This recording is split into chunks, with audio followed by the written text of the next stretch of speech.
Olá, meu nome é Alan e eu estou participando do desafio iOX do Alan Nicholas. Tenho quase um ano de experiência com programação e eu uso o Antigravity no dia a dia. Quando conheci o iOX, eu percebi que qualquer pessoa consegue usar, mesmo sem saber nada de código. Neste vídeo, eu vou mostrar o caminho mais curto que você vai sair do zero e ter o iOX funcionando em menos de 30 minutos. O iOX ele não é só uma ferramenta para o desenvolvedor, é um sistema operacional de IA com agentes especializados que executam tarefas por você. E aqui é onde que está o repositório do GitHub. Através desse link que eu vou colocar na descrição, você vai conseguir encontrá-lo. Antes de instalar o iOX, você vai precisar de duas coisas: instalar o Git e o Node.js, que seriam estes. Aí tem as versões que você deve escolher, tanto para Windows, Mac e Linux. Também baixando, ele é compatível com todos os formatos de sistemas operacionais. E continuando, para você precisa ser a versão do Node, precisa ser no mínimo a versão 18 ou superior, e a versão do NPM tem que ser 9 ou superior. Já a do Git tem que ser no mínimo a versão 2.30 ou superior para que funcione o repositório do iOX. E agora eu vou mostrar aqui como é que vai ser feita a nossa instalação. Além dos pré-requisitos que eu já mostrei, você vai verificar as versões também deles, que no caso seriam as versões que eu acabei de mencionar. E para a configuração do Git, que é obrigatório, onde você coloca o seu nome e o seu e-mail. E aqui é os formatos para instalar, tanto no Windows, para Mac e para Linux.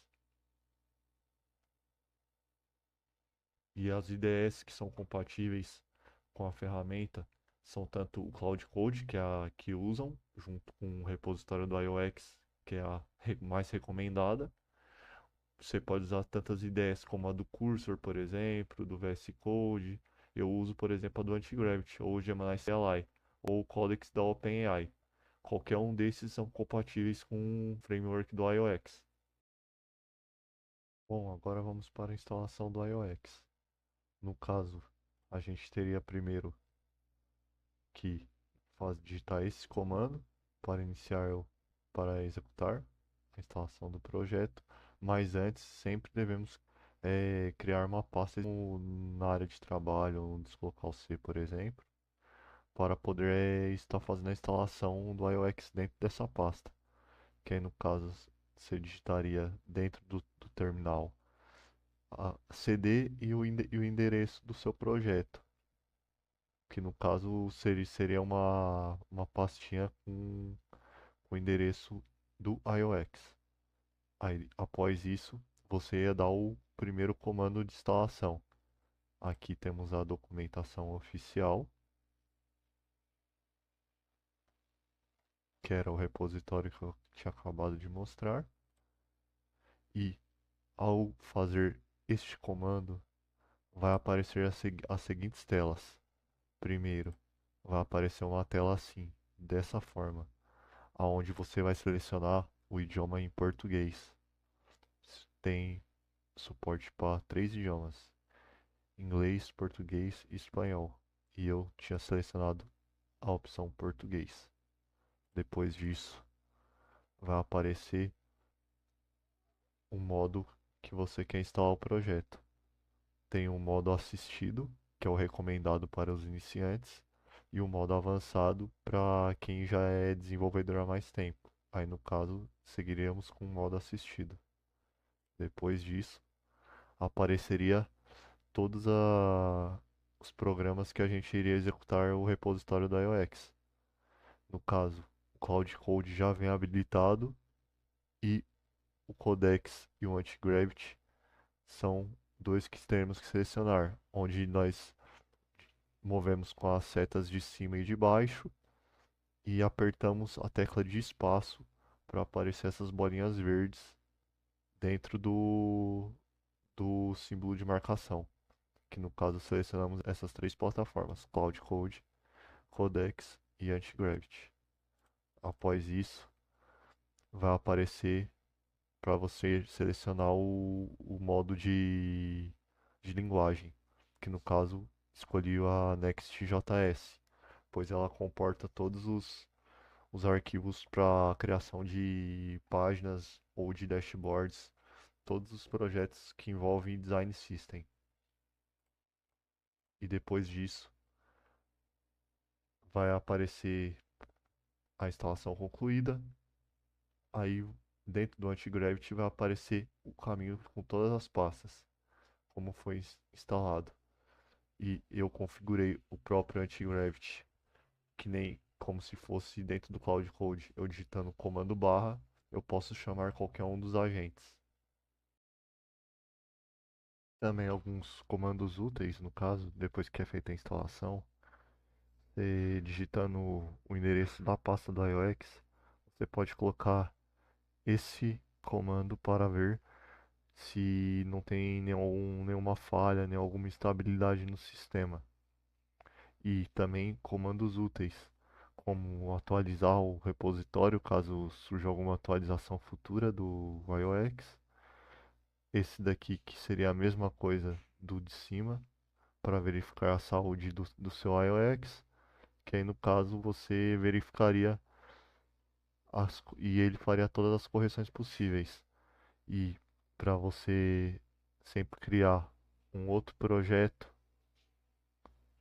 é este comando, e para você ver a versão do seu iOX sempre nessa. E atualmente nós já estamos na versão 5.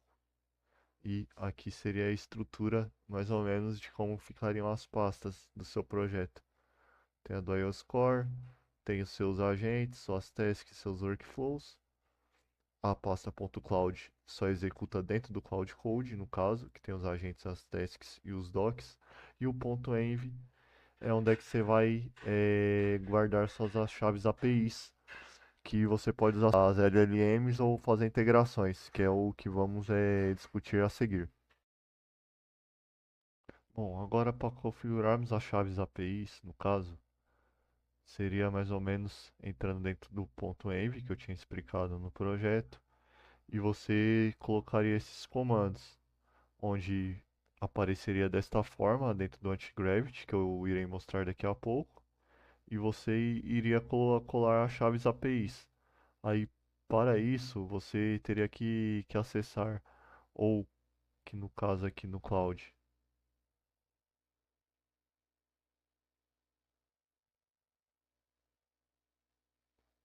seria pelo Cloud Console, para você fazer a conexão da chave API, e no Google seria pelo AI Studio, dentro do AI Studio no campo de chaves APIs.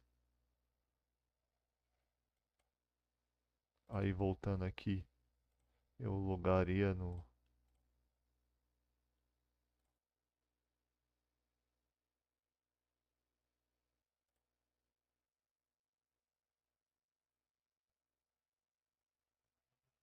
feito o login, apareceria mais ou menos uma interface desta do Cloud Console. Aí você viria aqui em API Keys e criaria uma nova API Key, que no caso você poderia colocar qualquer nome e geraria o token, que no caso seria Antigravity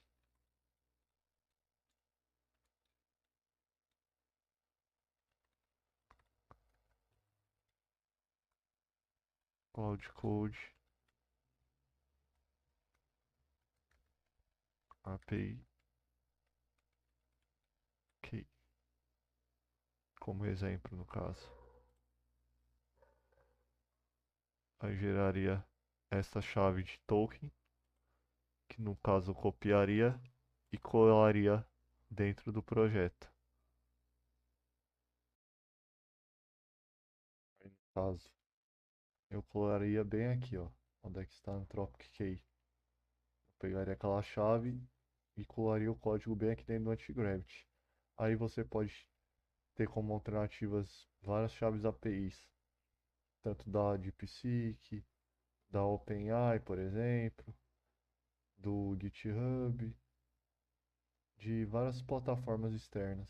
Você vai conseguir ter a possibilidade de colar suas chaves APIs e usarem como formas de LLMs, por exemplo, dentro do Cloud Code. Bom, agora eu vou mostrar como é que você pode utilizar o Anti-Gravity no dia a dia com o iOS.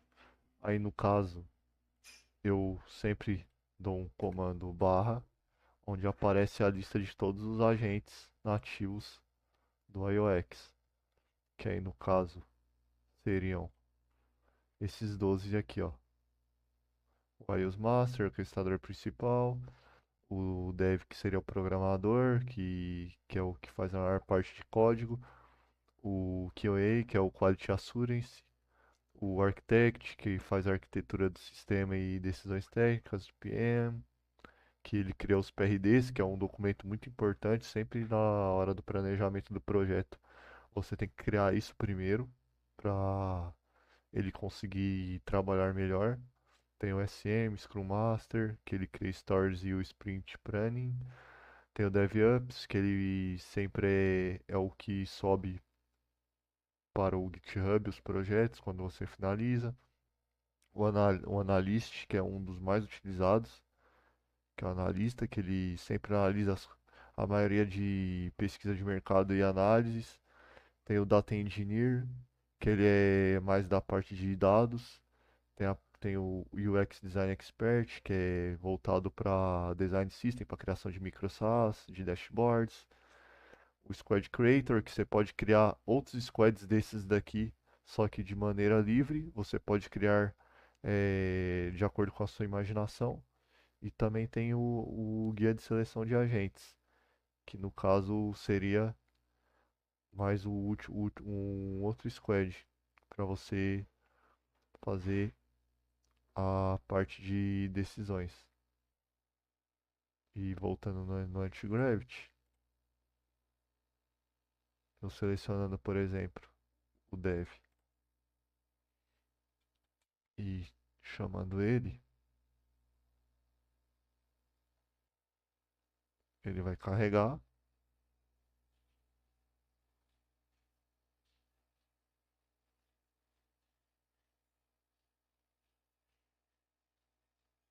Aí ele vai abrir como se fosse na interface do Cloud Code.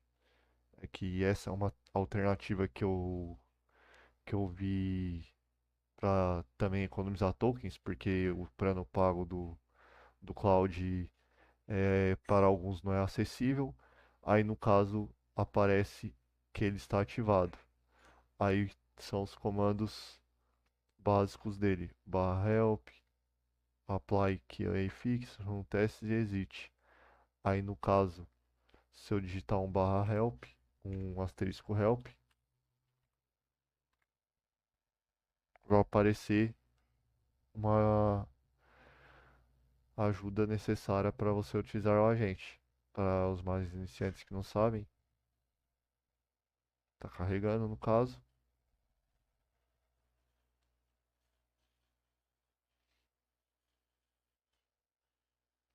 e aparecendo todos os comandos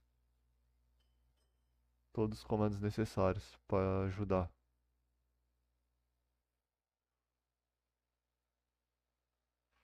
Aí você consegue sempre fazer a parte do seu projeto.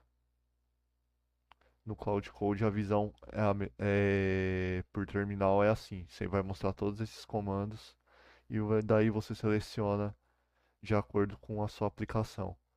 E também eu ia comentar sobre outros comandos importantes, como o barra exit, que toda vez que você quer sair do agente, você dá esse comando do asterisco exit e ele saiu do desenvolvedor dev. Aí ele voltou pro agent do Antigravity. E é assim que eu uso os agentes. Aí eu seleciono as LLMs, posso oscilar, eu geralmente uso mais a Cloud Sonnet 4.6, porque no Cloud Code é a que é melhor custo-benefício, tanto por tokens e por execução de trabalho e inteligência. A Opus, no caso, gasta muito tokens e também tem outras alternativas de você estar conseguindo utilizar o Raico, por exemplo, para tarefas mais simples.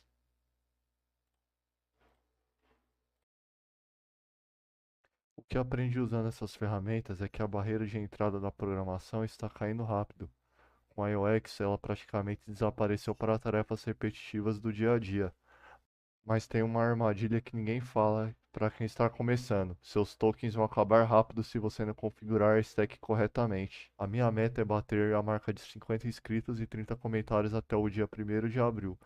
No próximo vídeo irei mostrar como o Crowdcode você consegue usar de forma totalmente gratuita sem precisar do plano Pro.